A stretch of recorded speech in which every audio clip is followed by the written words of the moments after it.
اللہ رب العزت نے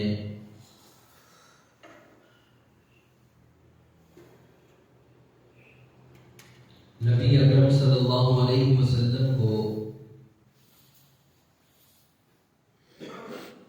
مکی زندگی میں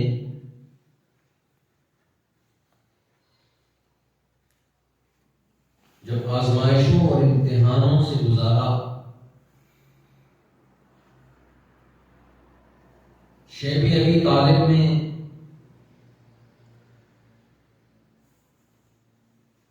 آپ کے ساتھ آپ کا پورا خاندان، جن میں کچھ مسلم ہیں، کچھ ابھی آپ پر ایمان نہیں لائے، ان تمام کو شیب ابی طالب میں قید کر دیا جاتا ہے۔ مقاصد میں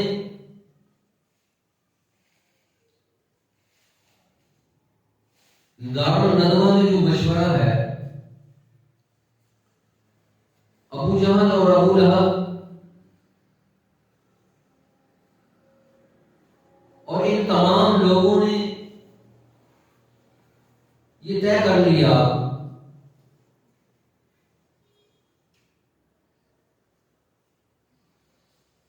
کہ ہم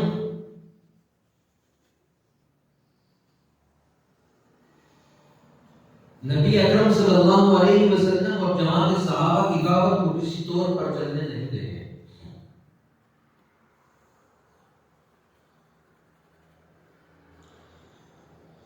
ہم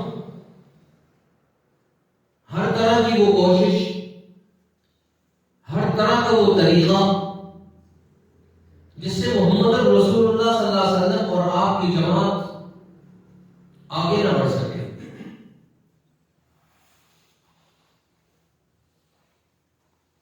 اور اس کے لیے سب سے اہم چیز نبی اکرم صلی اللہ علیہ وسلم اور آپ کی جماعت کو قید و بند کی صعوبتوں سے گزارا جاتا ہے۔ دنیا کی جو اس دور میں مہذب اور غیر مہذب اقوام ہیں،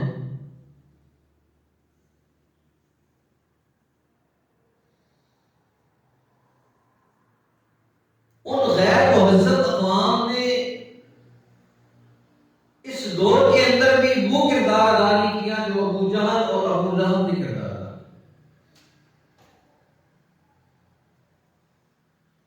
اب قیدی جیسا بھی ہو اس کو کھانا تو دیا جاتا ہے، غیر مہذب اقوام میں جو قیدی ہیں ان کو بھی کچھ نہ کچھ دیا جاتا ہے۔ سزا کے طور پر اگر ایک ٹائم کا بند کیا تو دوسری ٹائم پہ دے دیں گے، تیسرے ٹائم پہ دے دیں گے، لیکن شیب ابی طالب نے 3-4 سال تک یہ وہ پورے عرب میں ایک مکہ ہو کر جناب رسول اللہ صلی اللہ علیہ وسلم بنو ہاشم کا بائیکاٹ کر دیا۔ یہ ایسا سوشل بائیکاٹ تھا جس میں عرب کا کوئی قبیلہ، عرب کا کوئی فرد، عرب کا کوئی بااثر ترین شخص، اس کو یہ اجازت نہیں تھی کہ شیب ابی طالب نے زمزم کا ایک گھونٹ بھی پہنچا دے۔ پانی بند، کھانا اور پینا بند، بنو ہاشم کے ساتھ مکمل بائیکاٹ، کوئی آدمی ان کے ساتھ نہ کوئی چیز خرید سکتا ہے نہ دے سکتا ہے۔ آپ نے اگر کسی قوم کو مارنا ہو تو ان کا ہم سوشل بائیکاٹ کریں، آدھے اس میں مر جاتے ہیں۔ اس لیے کہتے ہیں کسی آدمی کو مارنا ہے تو اس دور کے اندر بھی وہ قیدی سب سے مشکل ترین تصور ہوتا ہے جس کو قید تنہائی کی جاتی ہے۔ چھوٹا سا کمرہ اور اس چھوٹے سے کمرے میں اس کو قید کر دیا جائے، انسانوں سے اس کو توڑ دیا جائے، کاٹ دیا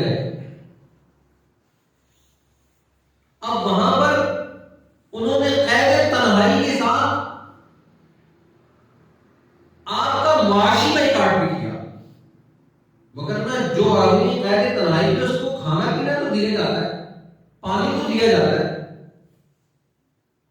اس کو لباس تو دیا جاتا ہے، وہاں پر مکمل بائیکاٹ، نہ کوئی لباس دے سکتا ہے نہ لے سکتا ہے، نہ پانی دے سکتا ہے نہ لے سکتا ہے، نہ خوراک دے سکتا ہے نہ لے سکتا ہے، یہاں تک کہ صحابی کہتے ہیں یہ حال تھا، بھوک کی وجہ سے یہ عالم تھا۔ ایک دفعہ میں قضائے حاجت کے لیے گیا، قضائے حاجت کے لیے گیا، جب میں نے قضائے حاجت سے واپس ہوا تو میں نے دیکھا، میں نے جب کسی چیز پر میرا قارورہ گرا، میرا یورین اس پر گرا، تو وہاں پر مجھے ایسی آواز ہے جیسے کوئی چیز ایسی نیچے ہوتی ہے جس کے اوپر کوئی چیز گرتی ہے، پانی گرتا ہے۔ میں نے جب دیکھا تو وہ چمڑے کا ایک پیس تھا، بھوک کا یہ عالم تھا، پیاس کا یہ عالم تھا کہ بچے بھوک سے چیخ رہے تھے، بلبلا رہے تھے۔ اس حال کے اندر کوئی چیز جماعت صحابہ اور رسول اللہ کے پاس کھانے کی کوئی نہیں، اتنا سخت سوشل بائیکاٹ، پورا عرب ایک مکے کے اندر ہو گیا، سب نے ایسا کر لیا کہ ان کو کسی صورت ہم نے آگے بڑھنے نہیں دینا۔ اب سوشل بائیکاٹ ہے، معاشی بائیکاٹ ہے، اکنامیکل بائیکاٹ ہے۔ آپ دیکھیں اس دور کے اندر بھی اقوام متحدہ کسی ملک پر پابندی لگاتی ہے، باہر کی دنیا اگر وہ کاروبار نہیں کر سکتے وہ اپنی موت خود مر جاتے ہیں۔ باہر سے کوئی چیز دے نہیں سکتا، اندر کوئی چیز جا نہیں سکتی، اندر سے باہر کوئی چیز آ نہیں سکتی، تعلقات نہیں ہو سکتے، سفر نہیں ہو سکتا، کوئی فرق آ جا نہیں سکتا، موت ہے۔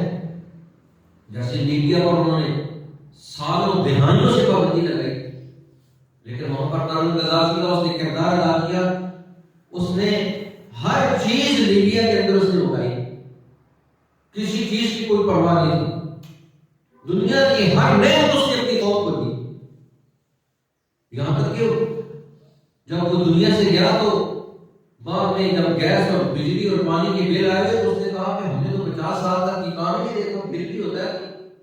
جب امریکہ کا وہاں قبضہ ہوا تو اس نے بل دینے شروع کیے، اس نے کہا یہ کیا چیز ہے؟ اس نے کہا بل ہے پانی کا۔ اس نے کہا 50 سال تک تو بل نہیں تھا، کیسے آ گیا؟ رسول اللہ صلی اللہ علیہ وسلم اور آپ کی جماعت کا اس قدر سخت بائیکاٹ کیا گیا کہ شیب ابی طالب نے نبی اکرم صلی اللہ علیہ وسلم کا سوشل بائیکاٹ بھی ہے، سماجی بائیکاٹ بھی ہے، معاشی بائیکاٹ بھی ہے، اور کسی فرد کو یہ اجازت نہیں کہ شیب ابی طالب نے پانی کا گھونٹ زمزم، عرب ویسے ہی سمجھتے تھے، پانی پرانا اپنی سعادت سمجھتے تھے، مہمانوں کو کھلانا اپنی سعادت سمجھتے تھے، لیکن کوئی آدمی ایسا نہیں تھا کہ جو شیب ابی طالب میں جا کر ان کو پوچھتا۔ یہاں تک کہ انہوں نے ایک معاہدہ لکھا اور اس معاہدے کو انہوں نے بیت اللہ الحرام کے اندر جا کر لٹکا دیا، بیت اللہ الحرام کے اندر لٹکا دیا۔ 3 سال کے قریب، یہ 3 یا 4 سال کے قریب یہ معاہدہ رہا، اور ایک صحابی ایک گٹھلی چوستا پھر دوسرے کو دے دیتا، وہ دوسرا اس کو چوستا پھر تیسرے کو دے دیتا۔ آج ہم سمجھتے ہیں ہم مسلمان ہیں، یہ اسلام، یہ قرآن ہم تک آیا ہے، اس کے پیچھے بڑی دردناک کہانی ہے۔ اس کا پس منظر ایسا ہے، آج بھی اگر آپ مکی دور کو پڑھنا شروع کریں، سیرت کا مطالعہ شروع کریں، آپ کی آنکھیں ڈبڈبا جائیں، آپ کی آنکھوں سے آنسو نکلنا شروع ہو جائیں کہ شیب ابی طالب نے اس قدر ظلم کہ بچوں کے اوپر تو بندہ ترس کھا لیتا ہے، بچے ہیں، چھوٹے چھوٹے بچے ہیں، کوئی 6 مہینے کا ہے، کوئی سال کا ہے، کوئی 2 سال کا ہے، 3 سال تک وہ بچے جماعت صحابہ کے مقصود کیا تھا کہ پوری جماعت صحابہ بشمول رسول اللہ کے واپس ہمارے دین میں آ جائے، اپنا نعرہ چھوڑ لا الہ الا اللہ کا یہ ترانا چھوڑ دے، واپس اسی دین پر آئیں جس پر ہم ہیں، ہمارے اس پورے نظام اور سسٹم کو قبول کر لیں۔ رسول اللہ نے فرمایا ظلم کے سسٹم کو کیسے قبول کیا جائے؟ انہوں نے کہا یوں کر لو، اگر ضدی کرتے ہو تو یوں کر لو، ایک سال تمہارے خدا کی عبادت کریں گے، ایک سال تمہارے خدا کی عبادت کرو، ایک سال سود کھا لیں گے، ایک سال حرام ہوگا، ایک سال زنا ہوگا، ایک سال نکاح ہوگا، ایک سال عدل ہوگا، ایک سال ظلم ہوگا۔ حضور نے فرمایا یہ کیسے ممکن ہے؟ کوئی انسانی ذہن ہے؟ کوئی مجھے تصویر ایسی بتاؤ میں تمہارے ساتھ جڑ جاؤں، لیکن ایسا جڑنا کہ جو شرع اللہ اور اللہ کے رسول کے حقوق کے خلاف ہو، ایسا جڑنا کیا جڑنا ہے؟ مقصود صرف یہ تھا کہ جب والدین کے سامنے بچے بھوک سے گزراتے ہیں تو والدین گھٹنے ٹیک دیتے۔ جہاں کے صحابہ ان والدین پر قربان، انہوں نے اپنے بچوں کو اپنے سامنے بلبلاتا ہوا تڑپتا ہوا بھوک میں دیکھا، لیکن جماعت صحابہ میں سے کسی صحابی کا ایمان نہیں ڈر گیا۔ قرآن مجید کہتا ہے اولئک هم الفائزون، اولئک هم الراشدون، اولئک هم المؤمنون حقا رضی اللہ عنہم ورضوا عنہ۔ یہ ایسے لوگ تھے، قرآن مجید نے تراہم رکعا سجدا یبتغون فضلا من اللہ ورضوانا، ان کو سرٹیفکیٹ دیا۔ یہ جماعت، یہ وہ جماعت ہے جنہوں نے یہ اعلان کیا ان الذین قالوا ربنا اللہ، ہمارا رب اللہ ہے، ثم استقاموا، پھر اس پر ڈٹ گئے، پھر ایسے ڈٹے کیسر و کسرا وہ اپنی جگہ سے ہل کے جماعت صحابہ ہی ہے۔ ایمان اتنا مضبوط تھا، اندر قلب کے اندر ایمانی حلاوت اور مٹھاس ایسی آ چکی تھی کہ ہر فرد وہ یہ سمجھتا تھا کہ آج یہ دین کا تقاضا ہے، اور اس تقاضے پر انہوں نے کوئی کمپرومائز نہیں کیا، ڈٹ گئے۔ قالوا ربنا اللہ ثم استقاموا، اللہ کو ایک مان لیا پھر ڈٹ گئے۔ فرمایا اس کا نتیجہ کیا نکلا؟ ان الذين قالوا ربنا الله ثم استقاموا تتنزل عليهم الملائكة، اللہ کی رحمت ان کی طرف متوجہ ہوگی، اللہ کی خاص مہربانی ان کی طرف متوجہ ہوگی، پوری کائنات کی ساری قوتیں ان کی طرف متوجہ ہوگی، اور پھر اللہ نے فرمایا اس کے نتیجے میں ان کو دو چیزیں دی، لا خوف علیہم ولا هم يحزنون، اللہ نے ان کے خوف کو بھی ختم کر دیا اور ان کے غم اور حزن کو بھی ختم کر دیا۔ لیکن جماعت صحابہ کا یہ کردار، حق اور سچ پر ڈٹ جانا، ایک بوڑھے عربی صحابی دیہات سے آئے، کہنے کہ یا رسول اللہ مجھے بہت زیادہ باتیں تو یاد نہیں رہتی، مجھے صرف ایک جملہ ایسا بتائیں کہ میں اس کو آپ سے سیکھ لوں، پھر میں اس کو اپنی زندگی کا حصہ بناؤں۔ قربان جائیں صحابہ پر کسی نے حضور سے ایک جملہ سیکھا، امت کو تعلیم مل گئی، کسی نے 2 سیکھے تو امت کو تعلیم مل گئی، کسی نے 3 سیکھے تو امت کو تعلیم مل گئی، کسی نے 4 سیکھے تو امت کو تعلیم مل گئی۔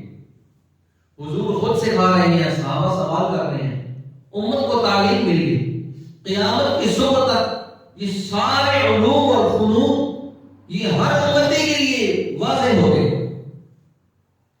کہنے لگے یا رسول اللہ مجھے ایک جملہ ایسا بتائیں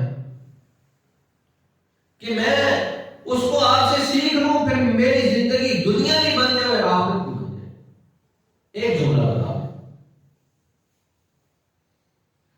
قربان جائیں امام الانبیاء صلی اللہ علیہ وسلم وہ ایسے رہبر اور رہنما ہیں. ہر آدمی کی صلاحیت اور استعداد کے مطابق اس کی رہنمائی کرتے ہیں. اب یہی اگر کوئی فقیہ صحابی ہوتا اس کی رہنمائی مختلف ہوتی. جیسے فقہاء صحابہ کو آپ نے نصیحتیں فرمائی، ان کا انداز ہی مختلف تھا. اب وہ دیہات سے آیا ہے لیکن کہہ رہا ہے یا رسول اللہ ایک جملہ ایسا بتائیں میری دنیا بھی بن جائے اور میری آخرت بھی بن جائے. میں زیادہ پڑھا لکھا نہیں ہوں، کھیتی باڑی کرنے والا آدمی ہوں، اور زیادہ اصول اور قانون میرے ذہن میں رہ نہیں سکتے.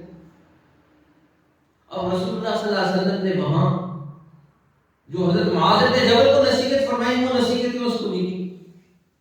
جو سیدنا ابوبکر صدیق کو اصول اور قانون بتائے، جو عشرہ مبشرہ کو جو اصولی زندگی سمجھائی، وہ اتنی لمبی چوڑی چیزیں اس کے سامنے نہیں رکھی.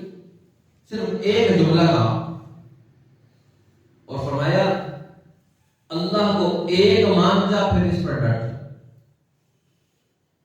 اللہ کو ایک مان جا پھر اس پر ڈٹ جا. اللہ کو جب تم ایک مان لے گا، اس پر ڈٹ جائے گا، فرمایا ساری دنیا کی قوتیں ایک طرف ہوں گی، تم ایک طرف ہو کر تم ناکام نہیں ہو. قرآن مجید نے ایمان والوں کو یہ بتایا ہے ان الذین قالوا ربنا اللہ. جب ایمان والے یہ کہتے ہیں اللہ ہمارا رب ہے، ثم استقاموا، پھر اس پر ڈٹ جاتے ہیں. جب انسان کسی ایک چیز پر ڈٹ جاتا ہے پھر نتائج نکلتے ہیں. ہمارے بزرگوں میں سے حضرت مولانا احمد کرام آزاد رحمہ اللہ ایک دفعہ سفر کروا رہے تھے. آخری بات کرتا ہوں، میں ختم کرتا ہوں. سفر فرما رہے تھے. جب سفر فرما رہے تھے تو لوگوں کو پتہ چلا حضرت اسٹیشن پر یہاں 1 منٹ گاڑی 2 منٹ گاڑی رکے گی، 2 منٹ گاڑی رکے گی. تو انہوں نے ان کو تار کیا اور کہا حضرت آپ 2 منٹ میں کوئی گفتگو فرما دیں، بات سمجھا دیں. پلیٹ فارم پہ سارے لوگ اکٹھے ہو گئے. جب سارے اکٹھے ہوئے تو حضرت نے 1 منٹ کا خطبہ دیا اور 1 منٹ میں آپ نے یہ چیز سمجھائی کہ آپ ایک اپنا نظریہ بنائیں، ایک نصب العین ہو، اس نصب العین پر ڈٹ جائیں. دنیا کی ساری قوتیں آپ کو غلط کہیں، آپ کہیں نہیں میرا جو نظریہ ہے، جو سوچ اور فکر ہے یہ صحیح ہے. وآخر دعوانا الحمدللہ رب العالمین. حضرت نے یہ سمجھایا، وآخر دعوانا کہا اور گاڑی میں بیٹھ گئے. اب دیکھیں ابو الکلام تھے، کلام کہنا ان کے لیے کوئی مسئلہ نہیں تھا. 1 منٹ میں انہوں نے وہ بات سمجھائی جس کی بنیاد پر بڑی بڑی تحقیقات ہوئی. اور یہاں سے ہندوستان سے انگریز کو واپس بوریاں بستر گول کر کے باہر نکلنا پڑا. وہ لوگ تھے، سمجھتے تھے، ان کا کردار تھا. اللہ مجھے اور آپ کو ایسے لوگوں کی معیت نصیب فرمائے، جماعت صحابہ کی زندگیوں کو پڑھ کر اپنی زندگیوں میں تبدیلی لانے کی توفیق نصیب فرمائے. وآخر دعوانا الحمدللہ.